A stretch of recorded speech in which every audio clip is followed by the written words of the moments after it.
Hey, Lioness, welcome to the show, Lioness Conversations, where we help women be brave, to lead with confidence and joy, and to find your path to the most meaningful work of your life. I'm your host, Jen Porter, leadership and empowerment coach for ambitious and heart centered women. Today, we have a very special guest, Diana Maldonado. Diana is a candidate coach, board director, advisor, best-selling author, speaker, and global marathon runner. I'm going to give you just a bit of background on Diana, and then you'll get to meet her. Diana Maldonado, a respected Central Texas political figure, has built a career in the public and private sector on achieving the impossible while fostering lasting relationships.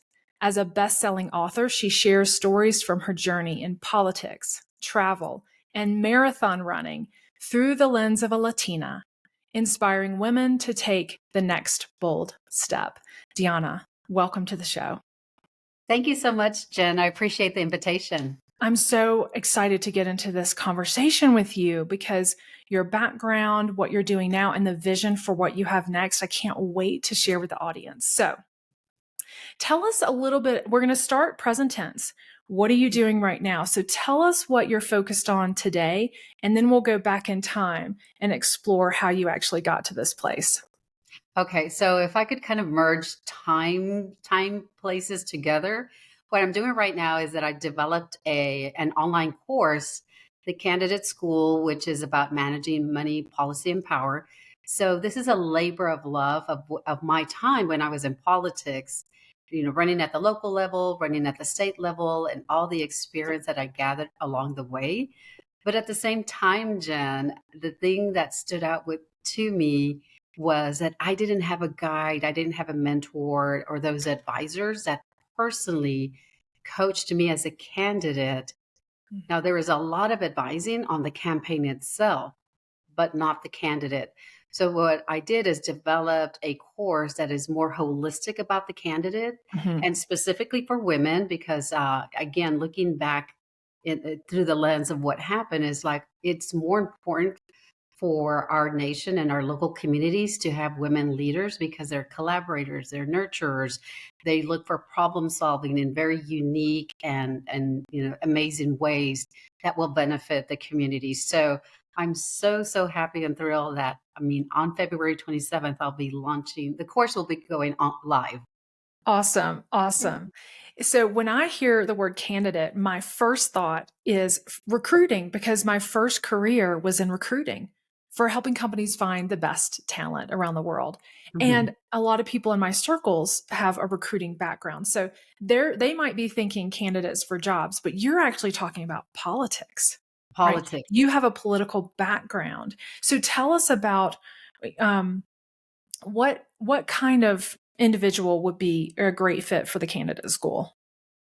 So it's intergenerational. Right now, what we're seeing in the discourse of our nation is that as our nation and our global connection is more closer connected, that it can be women who have just had a successful career, have accomplished so many successes through their leadership, through their skill sets, through experience, and have this vast network of colleagues, in their community or across the nation.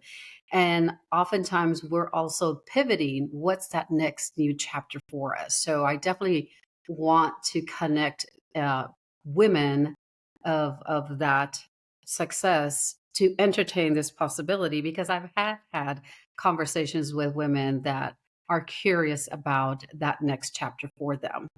And then at the same time is women who are in their mid-career and they've already launched something, they've already have this business acumen, and but they're on a faster track. So this would give them something for them to also go a discovery phase. And then as they're doing their planning, then they're also know, okay, in 24 months from now, and 18 from months from now, I will then be, entertaining to run for office while I already have my career in place. Now, at the same time, I am so impressed with this the youth leadership energy of Mhm. the younger demographic wanting to go into politics, and they should, because they are also the next wave of who will inherit a lot of the policies, and they also need to be at the front, at the front also crafting legislation, having their voices heard. So it fits in different categories, but specifically for women, because it is important to bring to parity or have more representation of women making decisions.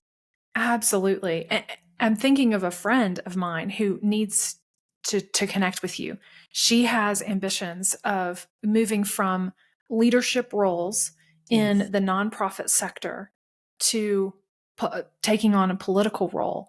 And Mhm. she doesn't know how to do that. I mean, we're not trained in that, just much like you weren't trained in that. Yes, And so I'm exactly. just thinking I will connect you with her. Thank you, thank you. And even the connection point with women who have, run organization and leadership roles, they're going to love this because they'll see the connection point of that transition Hmm. being more malleable because they bring all of that experience. So I'm Okay. super, super excited even to have conversations with women who are entertaining that possibility for them. I love that you're doing this. So we'll talk more about that, but I want to find out, how did you get here? So tell us, where did you get your start? Where did you grow up? What was your family of origin? Yes, yes. So I tell a quick story that I was born, well, I was born in West Texas, and for a short time lived in Guyman, Oklahoma, because the work of my dad, he was in the meatpacking business, and then we went through discrimination, obviously, in the late '60s, early '70s, and my father moved us from Guyman, Oklahoma, all the way down to a border town, Eagle Pass, Texas. Mhm. And from then, I mean, that's where I grew up. Those were my formative years going to school and what have you. But at the same time, I recognized that as quaint and tight knit, community that it was, even as a young girl, I felt that I will not stay here. This is a temporary phase or a transition phase, Okay. because my mind would just wander and would get very curious about the possibilities outside this community, what's around the corner. And so then in the summers, my sister and I would go and spend the summers in the public library. And Jen, it just opened up a world of possibilities by reading books and thinking of where I could go and what I could do. But at the same time, I didn't have that voice or somebody to mentor me and lead me along. So it Mhm. was up to me to create that uh, along the way. And but again, I have no regrets of that. My childhood. It was a great small community, but I knew that at some point, I mean, I knew that I was going to leave after I Yeah. graduated from high school. It's interesting you mentioned the public library. I've kind of gone full circle because my mom would take us to the library, and we would get out books, and she was such an avid reader.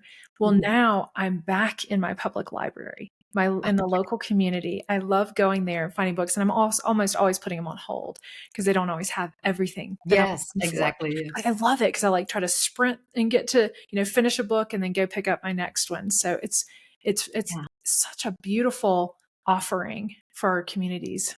It really is, and the building, as simple as Eagle Pass was, from what I understand, if I'm correct, it's also a historical building because it has these Romanesque columns, and obviously we were poor, we lived very, very humbly, and so when we would walk up the stairs into this beautiful facade and enter through those arched columns, I mean, even just physically, I felt I was transformed into another world. Wow.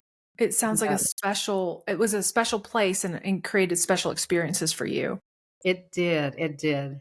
What were some of the other, um, experiences that you had that connected you to the outside world beyond Eagle Pass?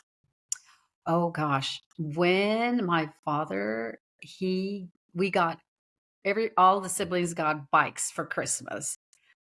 I felt like my world had opened up. I got on my bike and I went around the normal streets and the blogs that I was accustomed to going Yeah. walking.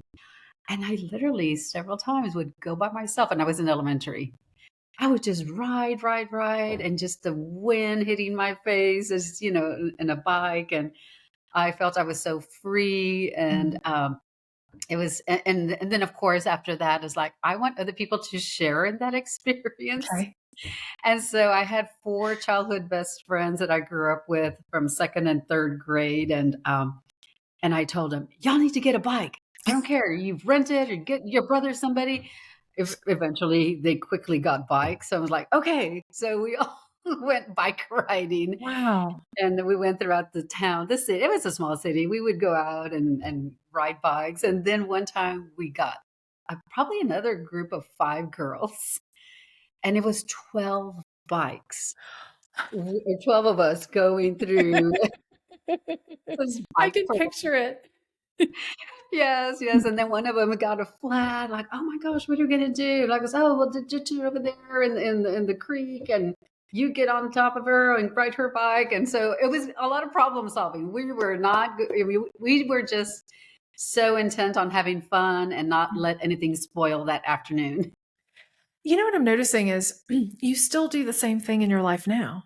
You're still about building community, right? Yeah. Drawing people in, creating experiences for others, saying you have to come be part of this. You're all Yes. about relationships still. Yeah. Yes, and I don't know how it transpired, Jen. And maybe being in that small community was the best foundation Mm, for me to tap into building community, that collective action, and that if I have an experience that I feel is generous and warm and positive, that I wanted to uh, provide that opportunity or open up that opportunity and experience for others to have as yeah. well. Yeah. So what was the next big step in your life after elementary school and childhood? Well, again, growing up in Eagle Pass, it was, I guess, that stability and that foundation. But as I kept getting older, I knew that, oh my gosh, my finite timeline is coming up. What do I do? Or like, Yeah. am I ready? And I was so excited to be a doctor. I just knew from 3rd grade on I was going to be a doctor. Okay. And I do remember that, like in elementary, that they do like student of the week, and the teacher had interviewed me, and I'm like, "Oh yes, yes, yeah." And I goes, "What do you want to be when you grow up?" Like, and just without hesitation, a doctor. And she looked at me very puzzled, and I'm like, she goes, "No, no, no. Girls are nurses, boys are doctors." And I guess we must have had a Oh, conversation with her where when the student spotlight, the write up, she says, even though I tried to convince Diana that she should be a nurse, she was adamant that she wanted to be a doctor. So wow. kudos to the teacher to writing that. So Yeah. I did apply, and I was accepted to Texas Tech, but along the way, I fell in love, Mhm. and again, it's you're a product of your environment. Fell pregnant, got married, so my life took a different direction for Mhm. a good while. I mean, obviously for 17 years. So, and that elusive thing about not finishing school, about not being a doctor, I finally came to a realization that it's okay not to be a doctor, but what was it about being a doctor that really attracted me to that profession? And it was that I want to help people be better. And again, through a doctor, you Mhm. would heal them, you would, Yeah. maybe do a surgery, give them some advice on their health and medicines, what have you. So I want to help people heal. I want to help people be better for themselves by giving them the tools or talking to them or guiding them. And I think that I was formulating that because as I was solving things for myself in the recess of my mind, I was saying, when I grow up, I'm going to make sure that whoever I work with or whoever that I embrace and that we have a mutual reciprocity, that I want to also bring that to the forefront, that Mm. somebody can be better and somebody can dream. Even with the limited environment I had, I dreamed big, and it was fun dreaming, and it was fun just seeing things happen. So that's how I guess not come to terms, but had a peace Yeah. and release about that. I'm kind of stuck on what this person told you about, oh, no, no, girls are nurses. Yes. And I was just having a conversation yesterday with a lioness who is also Latina, and she's the first in a lot of her life experiences, whether it's a first woman or a first Latina. And she, as a young person, as a teenager, was told certain things about what she could and couldn't do because of her gender, and she Yeah. just was taken aback. But I think about how much resiliency it must take Mhm. to move beyond those invisible barriers, those spoken barriers. So Mhm. you've done the hard work of overcoming some of those things that, for a lot of us, we know about those perceptions and stereotypes, but we're not always directly told. But when Right. you hear it directly from somebody in authority, how much harder that is to Yeah. press through and overcome. Yeah, well, and to hear it firsthand from somebody who experienced that, but then also for me as somebody young who experienced that, Jen, but I didn't know what it was. I just, in my gut feeling, I just felt there's something wrong here. This is not right. Okay. And here's the contrarian, you know, curveball to this is that my parents never limited us. Unlike some other of my Latina friends that they said that their parents were very traditional, very like, no, like boys and girls. Like, no, both of my parents, as simple as they were, as hardworking as they never limited us to say you can't do this. Mm. In fact, my father bought, again, he was a meat packer, didn't have a lot of money, but he invested in the World Book Encyclopedia, and then maybe a few years later invested in the what is it? The Britannica. And Yeah. then that's like the cream of the crop of encyclopedias. And this was when we were still in our younger years in elementary. Hmm. And so my mother was more like the project manager Okay. where she made sure like, yep, you're going to school and you're coming home with good grades, and of course we all did, Mhm. but my parents were like, yeah, you're going to college. Now they didn't help us, Mhm. but it was understood that That we would were be your going to path. college. Yeah, that would be Mhm. the And so education was huge for you as a young person.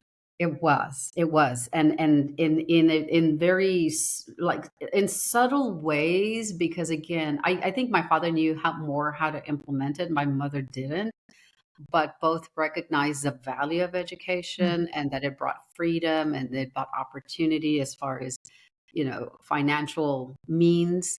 Yeah. And so all four of us had to figure out that journey for ourselves because our parents had the concept of it, but no experience or limited ability to do that. But Mhm. they championed or just said, yeah, you're going to college, or yeah, you're moving beyond this. Wow. Wow. Yeah. So what was next for you after Eagle Pass? Yes, yes. Well, like I said, I got married young, started a family, but I would still find time to read, to study, to learn. And I did get into state government because at that time I did take a short time and I went to Sunnyvale, California, because half of my family has always lived in California. We're a small family, but half of the family's always lived at some point in time in California. And at that time, obviously, my father was there, and again, marrying young, obviously, go through separation, and I went to Sunnyvale, lived for a year over there. Mm. It was good again. Again, my world expanded. Like, oh my Okay. gosh, California was beautiful. Yeah. But again, putting like the possibilities. So of course I missed Texas, came back.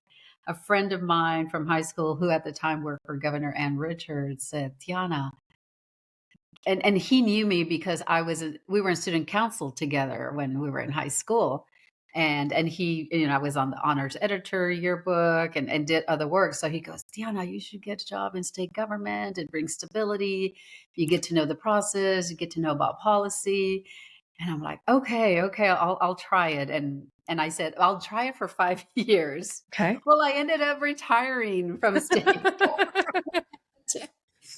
And I just really appreciate while it's a slow career ladder, I didn't let the stagnation or the complacency of state government from me myself creating my own ladders within a bureaucracy. Mm. So I advanced slowly but surely, slowly but surely. We kept advancing, and I had this director that while I did not have my formal diploma, he still betted on me and said, "We're going to promote you into management."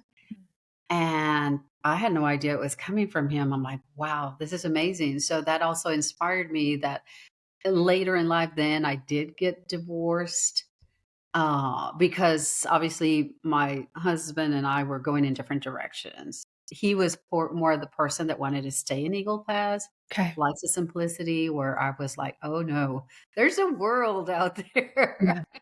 There's a world out there. And so we parted ways. And at the time that we parted ways, I think, Jan, like the next week, I started scouring, like, where can I go back to finish my education? I Okay. hadn't finished my undergrad. And I separated in 1998. I signed up for school full time at nighttime, and I was working full time. I still hadn't completed my divorce because it was still in the process. But I somehow just a match got fired underneath me because I felt I had lost time, and I did feel like a guilt or a shame that I felt I hadn't utilized my time right, even though I had a wonderful life with a husband at the time, and of course I had two beautiful children and a beautiful experience of raising a family. But that self-fulfillment was missing. Okay. And so this was when even the night classes were not popular yet. So I did sign up and St. Edward's University quickly said, yeah, like come, come join, our school. And I said, well, I don't have funding yet. I goes, don't worry, we'll figure it out. So I registered and I told the advisor, look, I'm a single parent, like literally learning how to be a single parent because I was Yeah. still finalizing my divorce. I'm working full time and I want to finish school as quickly as possible. So I transferred as many credits that I could, and which was a really, really big plus. And then I think I did 4 portfolios on my own to where you have to like document your evidence and turn in this huge, Mhm. notebook to document, your evidence for you to have the credit. So you don't have to take the course and I would save money. Wow. Okay. Yeah. And so I did that. I think I did 4 portfolios and I graduated in 5 semesters. I went back to back to back to back. I have 5 semesters, graduated magna cum laude from St. Edward's University. Wow. And to me, that was a gift to that little girl to saying, Mhm. "This is for you." And that was in August of 2000. What did that change for you to have that? To me, it changed with what people thought of me and that I would always come with a lack because I didn't have that paper. Okay. And again, having grown up in Eagle Pass where there wasn't a lot of opportunity, I felt like, okay, like I am not fulfilling or doing what I know I can do because of what society has or what the system has. And I did not want to live under that thumbnail anymore Hmm. because I also recognized that things were in Austin and I wanted to be part of that traffic without having that mental hang up in the back Okay. of my mind. So I'm going to shift gears a little bit because I want to hear about the challenges that you experienced in politics. What are some of the things that you faced in getting into politics and then navigating that world? Yes, it is not for the faint of heart. It doesn't matter when if it's easier or our current discourse right now. What how it got me, and again, Jen, it was through education that and all the volunteering that I had done. So I had been building up a resume, not realizing that it was a resume to run for office. Okay. And that's why I feel so excited in connecting with women who have already built up a resume and have some leadership experience, behind their back. And so I had a group of Latino leaders that invited me to a little session, a little formal in gathering. So what they were doing is kind of identifying that next generation of leaders that they could support, but they were in particular looking for someone that they could support on to run for the school board. Hmm. And I asked a friend, "Hey, just come with me. Yeah, we're going to have a little social network, and then we'll leave." Well, little did I know that my life was about to change. And by then I had already graduated. So to me, I was looking for some time to just decompress. And I had told myself I'm going to decompress for a year. I've been away from my kids. I just want to breathe. But nope. Then they tapped me and said, we looked at your resume. We, did some background check on you and this and that, all the things that happens. And we want to um, support you to run for public office. I mean, I was just like speechless. But at the same time, like, oh, this is what I have been manifesting in a very indirect way. What next leadership role do I want to entertain? And so, of course, I talked to my mom. I talked to, family and the kids, of course. And so I said, okay, I'm in. And it was interesting to, like, see your billboard signs when you always see somebody else's signs, other names. I'm like, "Oh my god, that's my name out there." And, like, who would have thought? But then at the same time, even though you have done a lot of great work, it's so important to work with, like, a coach or a group of advisors to help formulate the narrative. Mhm. And I had that, but not to that extent. And I had a couple of guys, and I was like, no, but this is it. So I also saw the difference in building the narrative around from a Latina and a women's lens versus the traditional, male politics persona. So little by little, I just started seeing those nuances. But at the same time, I just said, okay, let me get the win, but Okay. I'm going to keeping these notes along the way. Uh, and slowly, and so of course I served in two offices, but have ran four campaigns, two campaigns for school board, and then of course two campaigns for state rep, which the last campaign was when I lost my reelection bid. But every campaign I kept taking notes, and while they were in my head, and I still have my paperwork, my boxes of paperwork that I just did not want to throw away because I just knew it was something. Maybe it was a timepiece, but also I just knew I was going to do something with it one day, And now you are. and now I am. Yes. So, what were some of the things that you're most proud of during your time in office? I think the people would underestimate me. They wanted to pigeonhole me to say, "Oh, she's only going to work for Latino. She's or hey, I don't know if she knows how to, work with budgets and what have you." And the thing is not to let those words throw you off track. I mean, if anything, you can say, I'm going to prove them wrong. But even that's wasted energy. and to say, I know what I can do. Thank you for giving me that little tidbit because now I'm empowered to really research this item or really look at a certain area.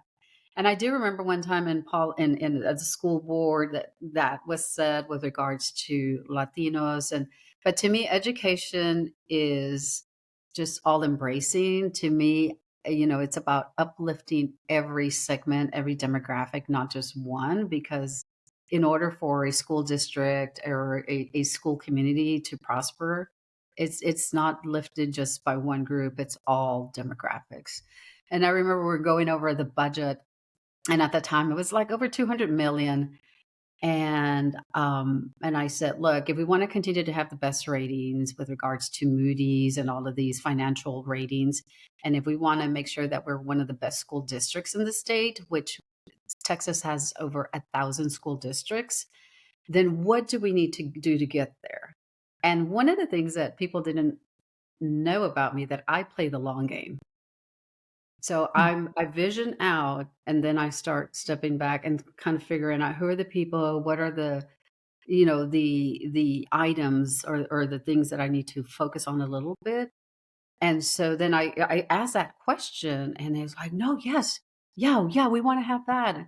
So once I got their buy-in, it's like, "Oh, well, where are we lacking? Oh, well, science and math. Oh, okay. Well, which demographic is it?" Like, "Oh, well, it's, African American and Latino students." So I goes, "So do we still agree that we wanna be the best school district or in the top Mhm. tier?" Well, yes. So are we all in agreement that if we invest X amount, look at the timeline to make sure that we, improve scores for these student demographics, that we'll be in a better place in 6 months, a year from now? And that's how I would get the buy-in. Yeah. Yeah. Yeah. So I had, but again, being in state government, Jen, helped me to craft the policy and the thoughts and ideas and be collaborative versus combative, which there's a lot of combativeness and personal and, playing defense. Well, totally. I'm thinking about how important relationships are, but how hard it can be when not everybody wants you to win or be Yeah. successful. So, how did you manage and navigate relationships while you were there, even when not everybody was, wanting Yes. to No, see no, you no. succeed? Well, and that was when I ran for state rep here in Williamson County. I mean, all of the leaders had the money, had the purse strings. They were all white male conservatives. And so they just did not want to see me win. Hmm. And then that's when, the gloves come off, and then they would, throws just some really nasty, mail campaigns and start saying really, really ugly things. And we're like, oh gosh, okay, there's another layer, another layer. But what I would do at that point with my campaign director is, like, obviously she was very seasoned in this process, because this is what they're going to do. Expect more. So she Okay. was very helpful. Expect Mhm. more, but look, you're not the only one. You're going to be one of many that this happens to. So Mhm. she was able to explain it in a way that, like, yeah, it kind of stings, but just let it, like, stay focused. And because of my experience in state government and having run these two other races in the school board, again, the connection, the gap was shortened for me to continue to focus on how to get the win. And I did, and I was the first person of color, the first Latina to Mhm. hold the state representative seat for House District 52 in Texas. Wow. The boys were not happy Yeah. that I won, Yeah. and, but yeah. I want to unearth something that you shared there because it's a concept that I work with a lot of clients on. I work with a lot of women who are in that place of resistance where there are things that are coming at them that are not making their path easy.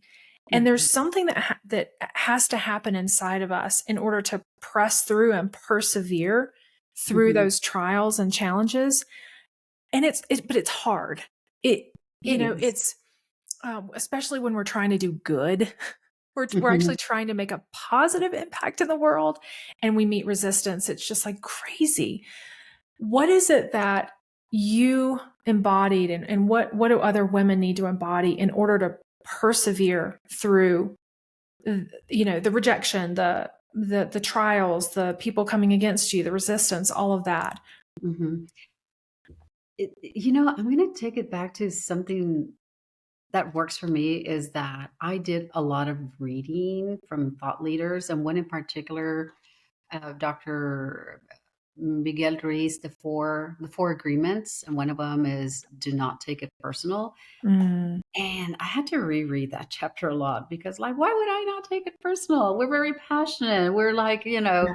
Hmm. we don't want people like poking holes in what's super, super important to us. However, that is life. If you're going to be in traffic, if you're going to be impacting other people, you're going to be in the public spotlight, expect that to happen. And here's the beauty to this, Jen, that I have finally come to terms with that concept or that ability probably in the recent years, maybe in the last 5, 7 years. It took a lot. Now, but when all of this was happening, there were so many plates that I was juggling that while it did hurt, I didn't have time to dwell on it. Okay. So that was a plus Yeah. unknowingly. But at the same time, the negative was that I was being burned out because I had too many Okay. plates Hmm. juggling along the way. And to me, it's about reading.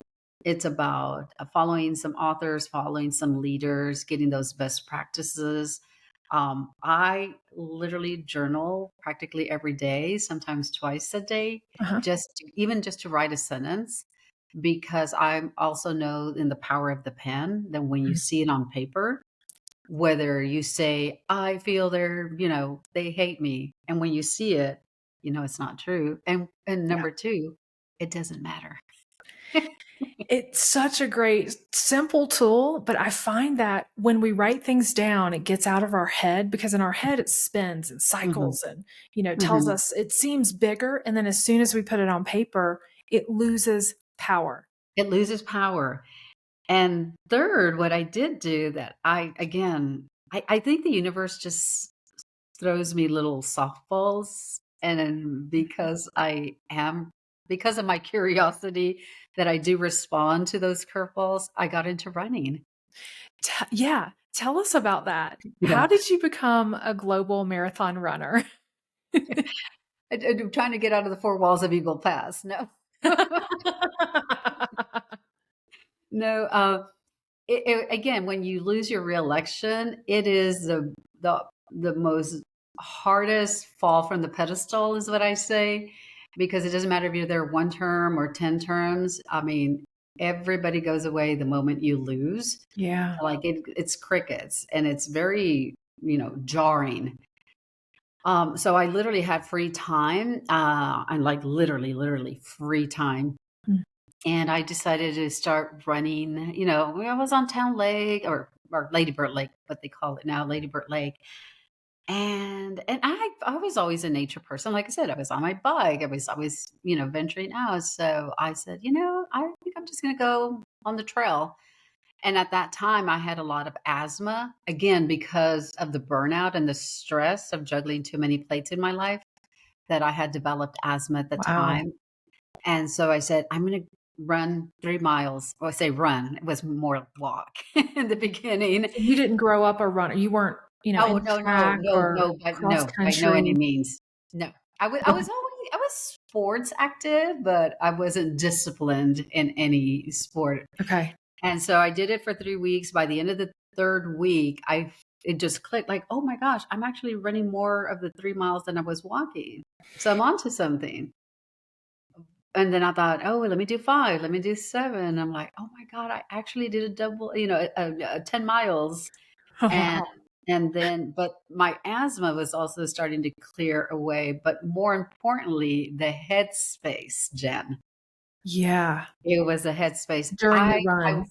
I went through the best therapy without having to hire a therapist, and it was just releasing, like, very, very tight, thick, dense layers of stress, burnout, anxiety, doubt, imposter syndrome that had been just very deeply embedded. And even despite all of that, that I was able to win and move forward. And so that's why when I had time in these past 2, 3 years that I said, I want to develop a course on managing money, policy, and power, because those are the 3 tenets Mhm. of women to explore before they start running, before they even consider or as they're considering running. Yep, Because, and just to clarify, you're not talking about running physically right now. You're no, talking right, about running running for for office, office, but you exactly. recommend both, it sounds like. I do both, and even if you walk, because I would have friends tell me, "Oh, well, I can't run." I goes, "Well, let's come do a walk and talk." I mean, I'm always up for a walk, don't get me wrong, you're like, I'm not running all the time. Yeah, but in that, I mean, I right now, I started running, with as a discipline later in life, and I believe I was 46 at the time when I officially took up running. Okay. And so now, I did Tokyo Marathon last year in March, Gianna, that is incredible. and that's my 15th marathon. Your 15th. My 15th marathon, yeah, So of course, including global.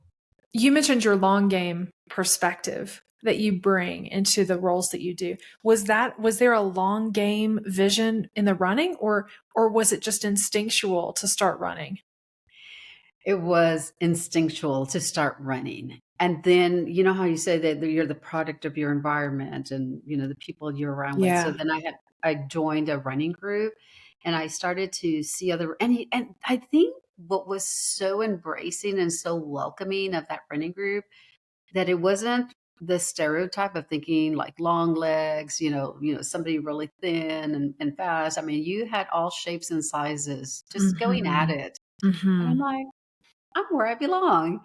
And then I heard somebody talk about that they were wanting to achieve the Abbott 6 world majors. And so I asked him, like, what are you talking about? Because he would go travel, out of the country. Oh, yeah. Well, it's the 6 world majors, and it's Chicago, New York, Berlin, London, Tokyo, and Boston. All And marathons. so all marathons. And I thought, okay. And at that point, I already had Chicago and New York under my belt. Okay. So I You had said, already done 2 of the 6? yeah. Okay. Mhm. So along the way, I told my running group, I'm like, you know what? I'm on a new mission now.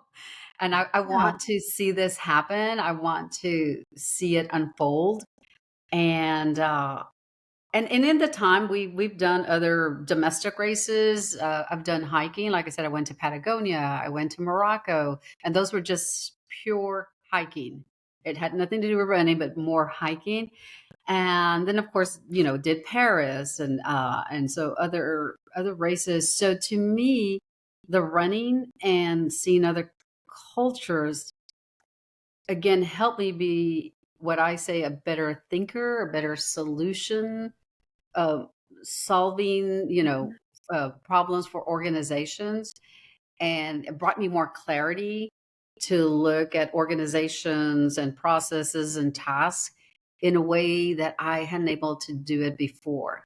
It was almost like I was like, lifted looking at the problem and I could very quickly pinpoint it. And I love that feeling. I'm like, oh my Mhm. gosh, I really love that. And I'm going to continue to run. I have this vision of doing adventure coaching Mm, where we're out in nature because there's something that happens that's different than when we're in our offices or in our normal environment. There's something mhm. that opens up for us in this bodily holistic experience that can happen in nature. It does, yeah, and quite honestly, I do think that that's part of my professional development, doing these Yeah. taking expeditions, going to these destination races because I mean, obviously, I'm in a different country, so I have to figure out what's my running program. What am I going to prepare for? I'm in a place that I have no idea what it is, but yet at the same time, I have to get to the finish line. So I'm really curious about this because there's a lot, running is a great analogy for life. What is it that you do when you are in the marathon itself, when you are in the race? How have you equipped and prepared yourself? What are the things that support you on that very, very, very long journey? On that long journey itself, obviously 26.2 is a very daunting number when you just have 2 feet. So acknowledging I'm like, kidding. I'm like, how many steps? How many hours? Okay. And so then what I start doing is like, oh, well, you can run 5 miles. I go, yeah, I can. Okay. So I start talking to myself. Mhm. So I say, so basically it's 5 miles. And like, so now I'm breaking it down. So I have 5 segments. Now, granted, it's 25 and then the 1.2, I don't count that. But I said, "Oh, so you only have 5 segments. Can you do 5 segments?" "Yeah, I could do 5 segments." Like, so I start kind of like then deconstructing the marathon and putting it into more bite-size chunks. And, because I've run 5 miles, I love running 5 miles. That's just it. I love running 5 miles. So I'm like, "Okay, so I'm gonna run, the first one, the second." Probably by the 4th one, I'm getting tired, Yeah. but I say, "But I can still run a 5 miler." And Yeah. so I do that. I also look at the crowds, so where I do not get water. So I wanna make sure I have enough water and electrolytes at the get-go so that I have that I can pass the big crowd on the first 5 miles. And so it kinda starts Mm. thinning out a little bit. So it when I want to have that break, I'm not, like, with a big crowd losing time. So that's probably, at 5 miles and 8 miles, that's where I'll, like, do a brief stop and what have you. Um and then it's also the clothes that you're wearing also makes a big difference. You wanna make sure that you're light, you're not sweating, you're not too cold.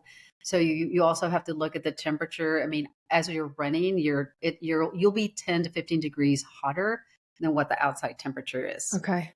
So it's things like that, like, kind of like looking at the big picture, like I said, 2 feet, 26.2 miles, thousands of steps. Okay, then I start breaking it down. Yeah. And then again, the energy and the people and the runners around me, that also gets me through. So it Mhm. makes a big difference that they say, your culture, your environment, you're the average of the 5 people around you. All of that, all of those sayings are true. Hmm. So I'll look at runners and during a race, I'll identify like 2 or 3 runners, and I kinda Yeah. just start staying like, "Oh, they're getting ahead, let me move up," or, "Oh, I passed them." I'm like, "Okay." So but Wow. you have to keep your mind active to Yeah. keep from I thinking about the hear stuff. I hear in that mental strategy, Mhm. physical preparation, everything from clothes to, Yeah. electrolytes. I'm sure you Yeah. bring your own Yeah. stuff too. And then there's the fueling yourself and planning for the fuel that you're going to need. I Mhm. hear in community again, Mhm. relationship, community, like being around people and being inspired Yeah. by others around you. Yeah, yep. I listen to podcasts. I'll start listening to podcasts on running, months, maybe for sure 3 months going into it, Mhm. and that's what I did on Tokyo. I saw some YouTube videos on some just and then I was very specific on women runners. Yeah. So I was looking at because there's a lot of guys, and of course, guys are great too, but I'm like, I Yeah. also wanted to include women runners.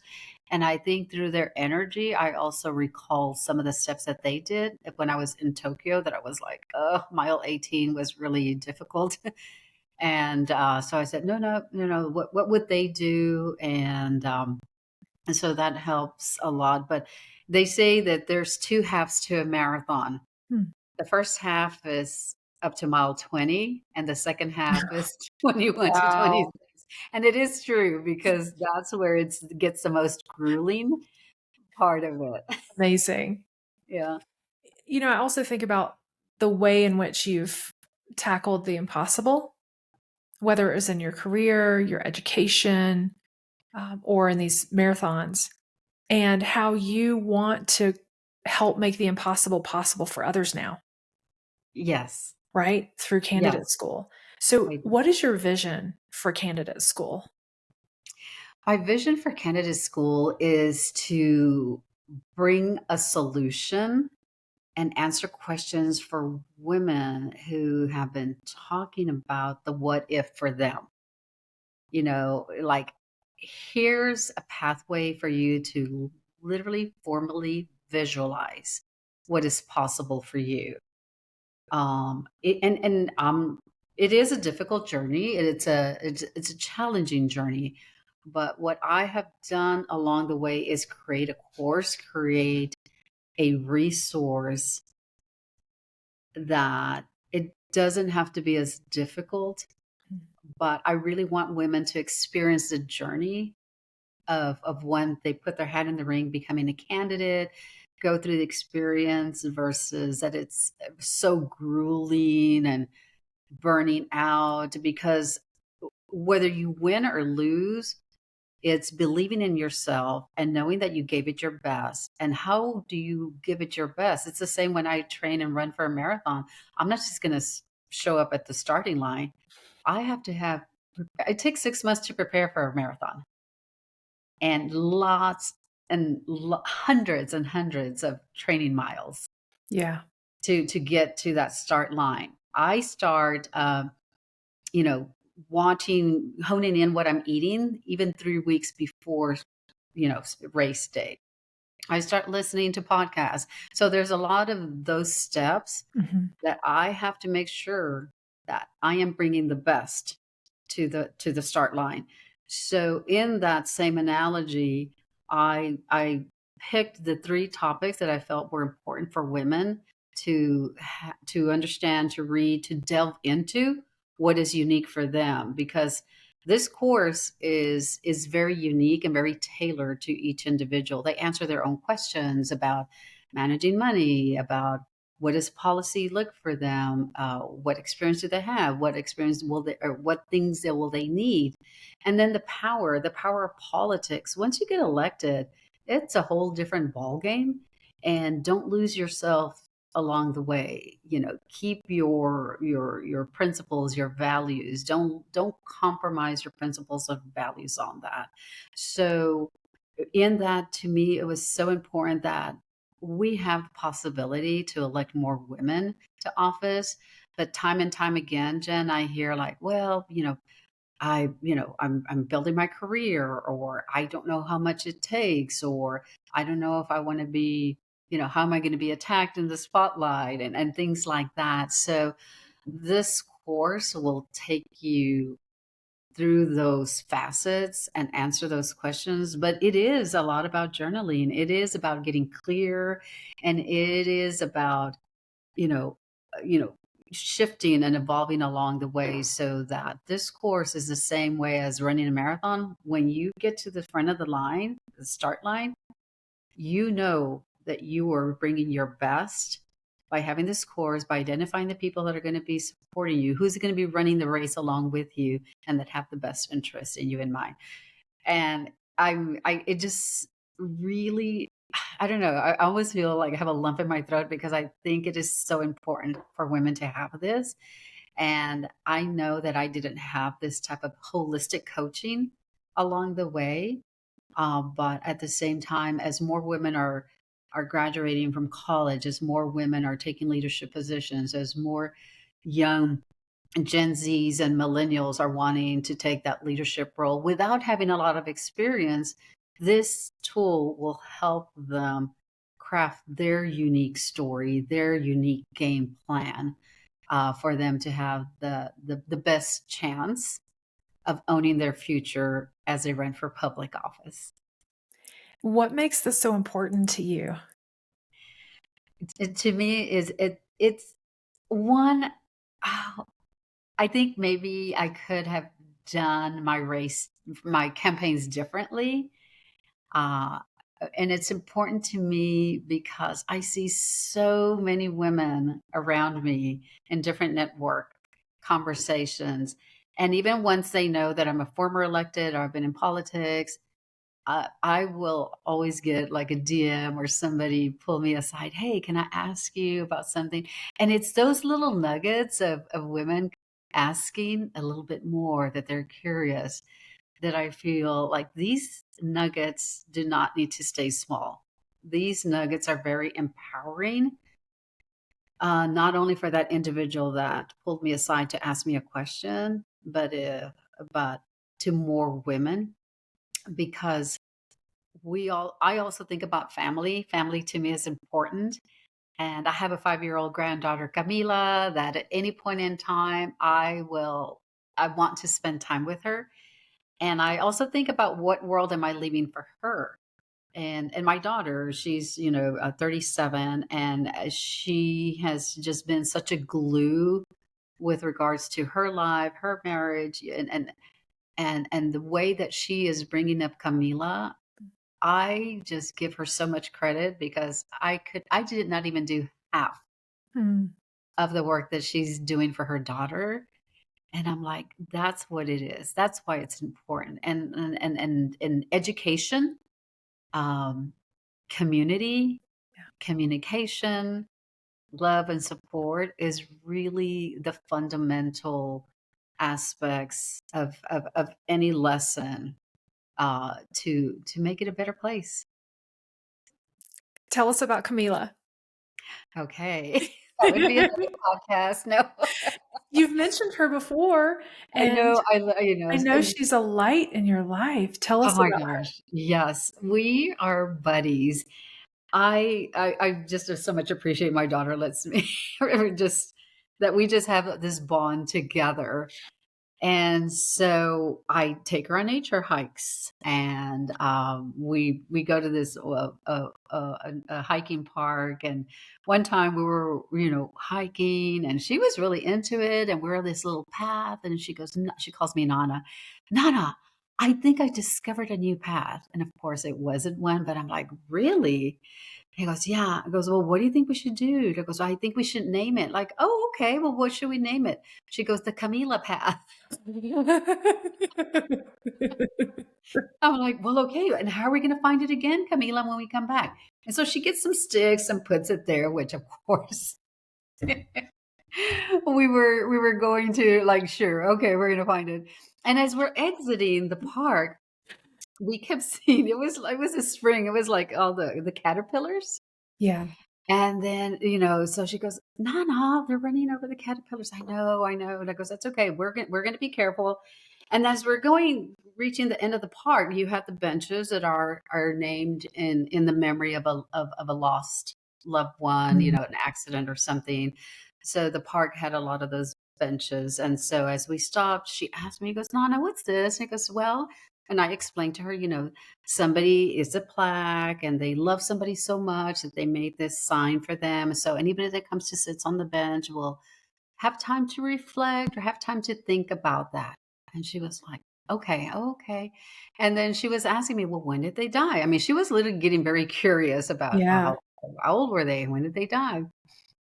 And then as we're getting to the last bench, she goes, Nana, do you think we could do a plaque for the caterpillars Oh, that the bikes had run over? yes. Yes. She has a tender heart, doesn't she? But what she does is kind of like running, Jen. I am rediscovering again life through her lens as a 5-year-old to say, how is she looking at life? And she's a big problem solver. It's like, no, that's not an issue. She's like this and that. And you know how as parents or adults, we want to help the child, and she's very independent. And, she will not let anybody zip up her jacket and like get on the car, what have you. She's like, she's on her own. I'm like, okay. And I think that's good because obviously she is confident and builds resilience, but it's also makes her cognitive brain to think of ways of how to get to that and of what she Yeah. wants to do. And I will say that, we're all good, but I had, knee surgery, um, and then 4 days later, she had emergency surgery for a ruptured, appendix. So we were days apart in having our surgery, Wow. Jen, and I was at the hospital and her mom, my daughter was wanting to help Camila like, get up the bed, and she goes, "I can do it." I mean, this girl was in pain, and she would not let mom put her on or off the bed. And she was crying and crawling her way up the bed, Oh, but she did it on her own. I have no idea. she I is was just tough. I was just in awe of, like, so to me, it's like she's building these neural pathways. Her cognitive brain is working very differently. Mhm. And quite frankly, I want to learn from her. Absolutely. Yeah. And you had a recent sleepover with her, right? Yes, yes. She was here a couple of nights ago. And yeah, in fact, yeah, she did some artwork for me. She always leaves some little, Oh, she always does some amazing. crafts and artwork for me. So Well, when you think about Camila and the legacy that you want to leave behind, what do you imagine for her and her generation? I imagine, their world and their generation, to be one of prosperity, and prosperity in a sense that it's like the sky is open to how they want to craft their being, their humanity, Hmm. their giving, their tolerance for humanity, their tolerance for, you know, the differences, to have an understanding and bring that framework, that imagination, that innovative, constructive, to how whatever new jobs and careers that'll be in Yeah. their lifetime, Yeah. because I have no idea what that's going to be. Right. I want for a world to have policy and legislation and leaders around the world that is more concentric around that the diversity, the tolerance, the differences and the likeness and the similarities that all play strengths but don't tear away from each other. Mhm. So Mhm. that's what a world that I would imagine with them. I do know that AI and then there's some traditional structures, but enhancing those traditional structures with what science brings, with what technology brings, that will be such a fascinating ride to be a part of. Yeah. When I think about candidate school and your vision for it and who you're helping and why you're helping them, I see you're going to change the landscape. Yes, that's what we wanna do. We will be making history, we're changing the landscape, but at the same time, changing the landscape for others that want to be part of it, that have always wanted to be a part of it. We're a tool, we're the conduit for changing the landscape, but this landscape, Jen, belongs to everybody, and that's the beauty of bringing this opportunity and this resource for people, because if my mother were entertaining running for office, I feel proud for her. And I want like cousins and nieces and nephews to feel proud of their female, relative, that they know that they're out there in the trenches and they are changing the landscape. They will be making history in different facets and different tiers of in their respective lives. And this should not be encapsulated to just one gender or one demographic, but open up that bubble and let's create a whole new different world that reflects, our the future generations. And even if I can play a part in starting and planting that seed now, I may not see the end result, but having started and planted the seed is the gift of it in of itself. Absolutely. And you're going to see the fruit right away, and there will be fruit that you won't see Yes. generations to come. Let's make sure people know how to reach out to you and learn more about candidate school and, refer candidate school to other people in their lives. So DeannaMaldonado.com is your website, right? Correct. Yes. DeannaMaldonado.com. And candidate school is going to be on your website for people to get on the wait list, sign up. Yes, it's on the wait list right now, and you go in, and I even did a test. So go and put your name on it. We launch on February 27th, Okay. which is really, really exciting. We're promoting it. We're sending out messages. We have it on social media, a majority of it on LinkedIn and Instagram. But it is a candidate school managing money, policy, and power, and it's for it's a dynamic resource for women who are entertaining to run for office. What are the things that they need to do to have the best experience at the start of the race? And if they have questions, what's the best way to get in touch with you? Is that LinkedIn or is it through your website? Both of them, I mean, I obviously check my LinkedIn on the DMs, quite frequently, very frequently, honestly. And then as far as on my website, you can also contact me there as well. Okay.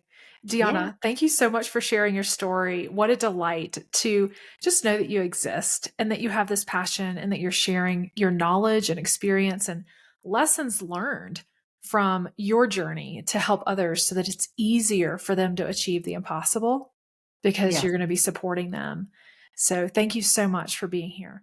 Thank you, Jen. I appreciate it. Until the next episode, the lioness in me sees the lioness in you.